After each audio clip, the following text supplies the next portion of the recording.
আজকে 15ই আগস্ট। একসময় এই দিনটিকে লক্ষ্য করে উদ্দেশ্য করে দেশের বিভিন্ন জায়গায় দোয়া মাহফিলের আয়োজন করা হতো। কারণ আজকের এই দিনে 1975 সালে বঙ্গবন্ধুকে সপরিবারে হত্যা করা হয়। সেদিন থেকেই এই দিনটাকে বঙ্গবন্ধুর মৃত্যুবার্ষিকী হিসাবে পালন করা হয়। আজকে হয়তো সেভাবে পালন করা সম্ভব হচ্ছে না, কারণ আজকে তাদের আত্মীয় স্বজন কেউ দেশে নেই। সেজন্য হয়তো আনুষ্ঠানিকভাবে দোয়া মাহফিলের আয়োজন করা সম্ভব হচ্ছে না। তবে আজকে দুপুরে দেখলাম দুইজন বঙ্গবন্ধু প্রেমিক, একজন বয়স্ক মহিলা আর একজন বুজুর্গ সপরিবারে গিয়েছিলেন ধানমন্ডির 32 নম্বর বাড়িতে ফুল দিতে। কারণ দেশে তো বর্তমানে বঙ্গবন্ধুর স্মৃতিচিহ্ন নেই। আগে যাওয়াও ছিল, জুলাই বিপ্লবের পর সেগুলো ভেঙে ফেলা হয়েছে।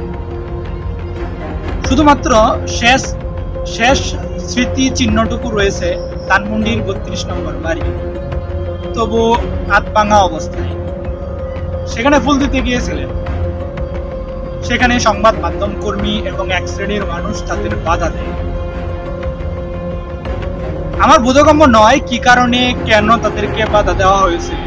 কারণ জুলাই বিপ্লবে কিন্তু আমরা দেশটাকে স্বাধীন করেছি। তারপর থেকেই কিন্তু দেশে স্বাধীনতা ফিরে এসেছে।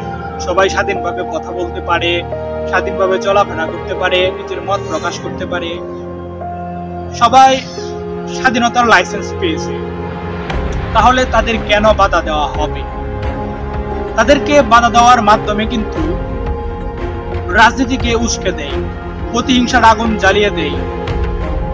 সেই সাথে একটা বিষয় প্রমাণ করে যে আমাদের দেশের রাজনীতি যে একদলীয়।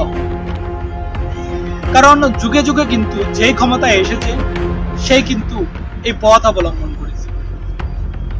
কোনো দল, কোনো বিরোধী দল দেশে থাকতে পারে নাই, কার্যক্রম করতে পারে নাই, মত প্রকাশ করতে পারে নাই, স্বাধীনভাবে চলাফেরা করতে পারে নাই। আজকে সেটারই প্রমাণ রয়ে গেছে